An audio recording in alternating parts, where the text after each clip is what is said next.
Breaking news, NBA fans. Stop scrolling. Stop whatever you are doing right now and listen to this. You really don't want to miss this one. Seriously, we have uncovered a pattern in the final seconds of the 2026 season that doesn't just change games. It literally changes how we understand the very concept of being clutch. It completely flips the script. Right. We have the tape, we have the audio, and we are seeing things that defy 20 years of basketball logic. And I'm telling you right now, you need to stay until the absolute end of this deep dive. Because there is a shocking conclusion waiting for you. Exactly. A shocking conclusion involving Kevin Durant in a jersey that absolutely nobody saw coming. A move that fundamentally alters the power balance of the Western Conference. It's massive. But before we get into the madness, I have a job for you. We need you in the war room. Yes. If you want to stay ahead of the curve and be the smartest fan in your group chat, hit that like button right now. Drop a comment with your early MVP pick, and make sure you are subscribed to the channel. Because we are breaking down the tape you won't see anywhere else. All right, let's get to work. Today, we are looking at a comprehensive breakdown of the 2026 NBA season's coldest game winners. We're talking buzzer beaters, the tactical anomalies, the absolute heartbreakers. And our mission today is distinct. We aren't just reacting to the highlights like everyone else. We are dissecting the anatomy of these plays. The actual X's and O's. Exactly. We want to know, is it hero ball? Is it coaching genius? Or is it simply exploiting a market inefficiency in the defense? We are looking for the decision-making process behind the chaos. So let's start with the mentality shift. We are calling this first segment The Assassin. I love that title. It fits perfectly. We are seeing a return to something we really thought analytics had killed off, the pure isolation scorer. It's back, and it is deadly. And there is no better example in 2026 than Anthony Edwards of the Minnesota Timberwolves. Edwards has been on an absolute tear. But what is interesting is how he is getting his buckets in crunch time. Let's set the scene for everyone. It's the final seconds, game on the line. Traditional basketball logic says you call for a screen, right? Right, you want to force a switch, get a weaker defender on you. But we have this incredible audio from the court where Edwards literally waves off the screener. He looks at his head coach, Chris Finch, and just shakes his head. Which, let's be honest, usually gets you benched immediately. You would think. But Edwards sees something the coach might not be seeing from the sideline. We cranked up the audio on this clip, and you can clearly hear Edwards shouting to Finch. What does he say? He yells, "Two quicker players." He is telling his coach, "Do not bring me a screen." And then he points to himself and says, "I'm an assassin." Wow. That phrase, two quicker players, that is the key tactical insight here. Break that down for us. So, in 2026, defenses have become incredibly good at blitzing the pick and roll. Right. If you bring a screener over, you're bringing a second defender who is likely long, athletic, and ready to trap Edwards. The total nightmare scenario when the clock is ticking down. Exactly. So by waving off the screen, Edwards is actually playing the percentages. He knows that if he isolates, the defense is forced to stay home on the shooters. He turns a 2-on-2 trap into a 1-on-1 island. Precisely. He is manipulating the geometry of the court. He is basically saying, I like my odds against this one guy better than I like my odds passing out of a double team. And that assassin mindset isn't just about arrogance. No, not at all. It is about understanding the modern defensive scheme. If the defense switches everything, the screen doesn't help you. It just clogs your driving lane. Edwards wants the paint empty so he can operate. And he is not the only one thriving in that empty paint.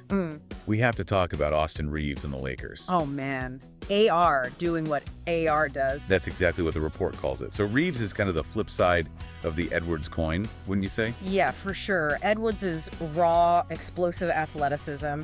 Reeves is pure craft. There's this sequence in the report where the Lakers are down, clock is ticking under 10.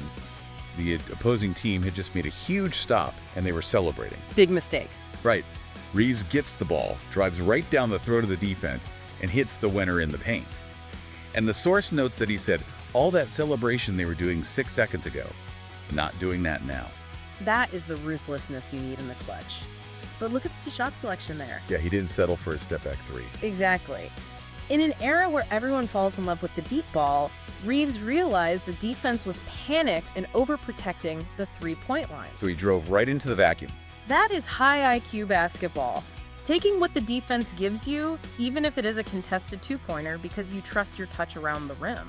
It's funny because we associate clutch with the deep three-point shot, but Reeves proves the dagger can literally be a layup. It absolutely can. However, For every assassin like Edwards or Reeves who demands the ball and clears the floor, there is another strategy that is arguably harder to execute under pressure. We are calling this the art of the assist. Yes, this is the ultimate test of a superstar's processing speed. It requires suppressing your ego when the adrenaline is at its absolute highest. And nobody has mastered this quite like LeBron James. The master. We have a breakdown of a play involving LeBron and Rui Hachimura. Now, LeBron is, well, he's LeBron. He could force a shot over 3 defenders and nobody would blink an eye. True. But in this clip, he attacks the paint, draws the entire defense, and then just whips a pass to find Rui in the corner. This is the LeBron paradox that critics used to hate, but analysts absolutely love. By driving, he generates what we call gravity. All 5 sets of defensive eyes are glued to him. When he kicks that ball to Rui Hachimura, Rui isn't just open, he is practice gym open. And Rui drills it. The source notes, Rui's been fighting to win the game all night, implying he's been grinding, but he was ready for that one specific moment. That is the trust factor. LeBron knows the math. A contested LeBron layup might be a 55% shot. Right. But an open corner 3 from Rui Hachimura is a 65% effective field goal percentage shot. LeBron is playing the percentages even with 2 seconds on the clock. It takes incredible discipline to trust a role player with the game on the line. But that is what extends careers. You don't have to be the hero, you just have to be the architect. Speaking of architects, let's look at a younger version of this, the Oklahoma City Thunder. We have got Josh Giddey running the show. He's so dynamic in the open floor. 12 seconds left. He's downhill, racing to the basket. You think he is going for the glory? I mean, he has the size to finish that too. Exactly. But at the last second, he fires it out to the perimeter. And waiting there is a player the source refers to as Gucci Mane. I love that. Now, for those not deep in the Thunder fan forums, this is the nickname for that grizzled veteran presence they brought in. The guy who is pure luxury in the clutch. The nickname fits perfectly. Gucci Mane implies he is expensive, high quality, and delivers when you need him. So Giddey kicks it to the vet, and boom, biggest shot of the season. That play really shows the evolution of the Thunder. A few years ago, the young guys would have forced that shot. Oh, 100%. But Giddey collapses the defense, utilizing that gravity again, and the veteran finds the soft spot in the zone. It is a perfect symbiosis. The young legs create the crack in the defense, and the old hands pry it open. It really reinforces that clutch isn't a solitary act. It is a team statistic. But sometimes a team doesn't just need a smart play. They need a miracle. Exactly. We need to talk about the cardiac teams of 2026. These are the teams that seem physically incapable of playing a normal, low-stress game. They literally live and die by the buzzer. The Chicago Bulls are at the very top of this list. The report literally calls them the cardiac Bulls. It's fitting. They talk about a game where the team suffered a quote-unquote cardiac arrest in the third quarter. Just a total collapse. But then they clawed their way back. That volatility is terrifying for coaches, but it is amazing for fans. And the centerpiece of this chaos is Kobe White. The source makes this great comparison, saying he's playing like Kobe checked by Abdia, but the energy is pure Black Mamba. You can just feel it. The play-by-play call on the broadcast is just yelling, bang, bang, bang. When you hear a bang, bang, bang call, that implies a rapid sequence. A steal, a 3, a stop, another 3. It's momentum. Kobe White has developed that irrational confidence. When a team goes cardiac, it usually means the offensive system has completely broken down. So you need a player who can transcend the X's and O's through sheer will. Yes. Kobe White is hitting tough, contested shots that demoralize the opponent because there is no tactical defense for them. You really can't scheme against a guy who pulls up from 30 feet with a hand right in his You face. just have to hope he misses. And speaking of that New York grit, we have to mention the Nova Knicks, specifically Jaylen Brunson against the Indiana Pacers. This rivalry just keeps giving us incredible moments. Knicks down 2, 8 seconds left. Brunson has the ball. He drives hard, stops on an absolute dime, pulls back for the 3. And buries it. Nothing but net. The pullback is the deadliest move in 2026. Let's break down the mechanics of that. Please do, because it looks like magic on TV. Brunson drives with incredible force, simulating a layup attempt. The defender, terrified of getting blown by, backpedals rapidly. Right. Then Brunson slams on the brakes. The defender's momentum carries him backward, creating 4 feet of separation in an instant. So it's not about jumping high. Not at all. It is about deceleration. That ability to stop faster than your defender can stop is what creates the open look. It is masterful to watch. But the craziest cardiac moment might actually belong to the Phoenix Suns. Oh, this play. This play was absolute anarchy. Playing the Jazz, 0.6 seconds left, the shot goes up, and it misses. And usually, that's game over. The horn sound, everyone goes home. But Jusuf Nurkic is there. The big man battles through the paint, grabs the offensive board, and puts it back in as the buzzer sounds. A 0.6-second putback. This raises a massive point about clutch situations that we often ignore. We obsess over the shooter. But look at the defense in that clip. What happens? When the initial shot goes up, what do all 5 defenders do? They turn their heads, they watch the ball, they become spectators. They completely stop boxing out. Exactly. It is a natural human reaction to wonder if the shot is going in. In that split second of hesitation, a player like Nurkic exploits that inactivity.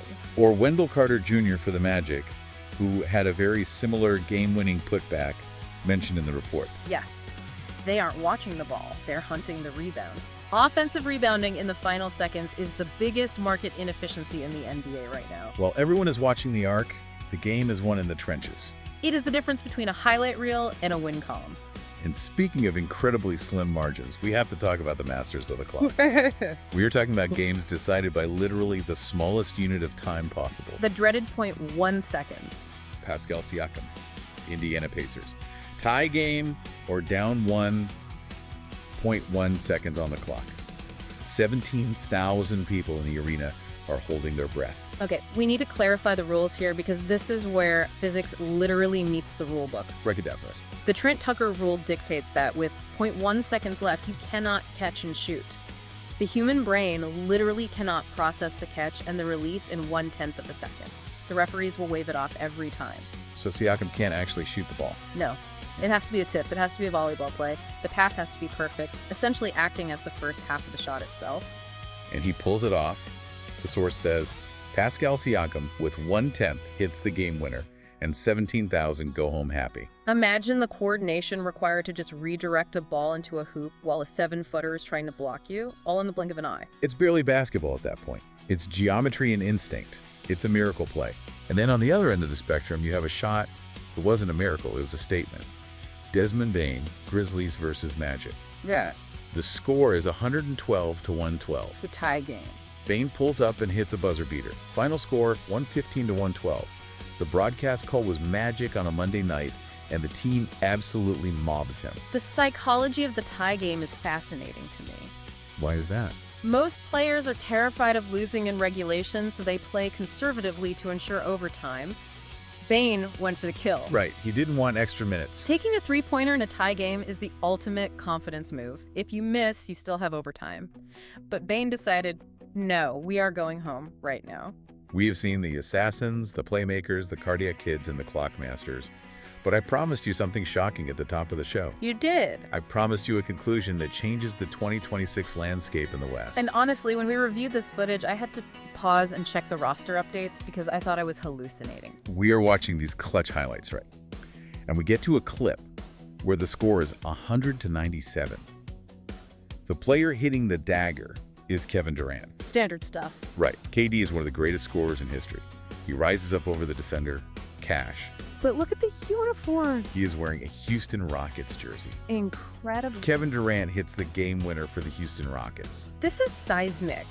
Well, we knew there were rumors, we knew the Rockets were aggressive in the market, but seeing KD in that red jersey hitting a game winner, that changes everything. The source commentary is almost poetic. It says, Kevin Durant gives the Rockets the lead.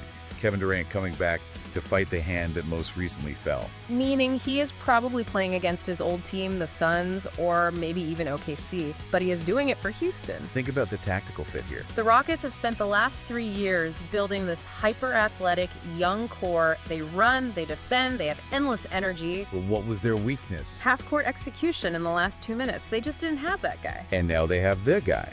Exactly. You drop Kevin Durant, who, as we just saw, can still rise up over anyone, into a team that has that much defensive versatility. It is the perfect marriage. The young guys carry the load for 46 minutes, and KD carries them for the final 2. It solves the Rockets' biggest problem and extends KD's career simultaneously. It makes Houston an immediate title contender in 2026. It really feels like the league is in this beautiful, chaotic transition period right now. Oh, absolutely. You have the legends like KD shifting the balance of power, and LeBron still dealing assists. But then you have the rookies stepping up. We have to shout out VJ Edgecombe. The rookie sensation? The transcript had a little trouble with his name, calling him Maxi Edgecombe. But make no mistake, it is VJ Edgecombe. He hits a splash shot, and the broadcaster yells, "This rookie is ready for the bright lights." And that is the story of the 2026 season right there. It is this collision of eras. You have VJ Edgecombe and Anthony Edwards using raw, explosive athleticism to take over games. And then you have LeBron using his brain and KD using his unguardable height. VJ hitting that shot proves he is not scared of the moment. He belongs on the same floor as these giants. It is a passing of the torch, but the old guys aren't just handing it over. The young guys have to snatch it. And looking at these clips, they're more than ready to do so. The skill level in the clutch right now, from the footwork to the shooting range, is higher than it has ever been in the history of the sport. So we have unpacked a lot today. We've seen that a game winner isn't just a shot. It can be a pass, a rebound, a tip-in, or a 30-foot bomb. It can be Edwards waving off a screen or KD finding a new home.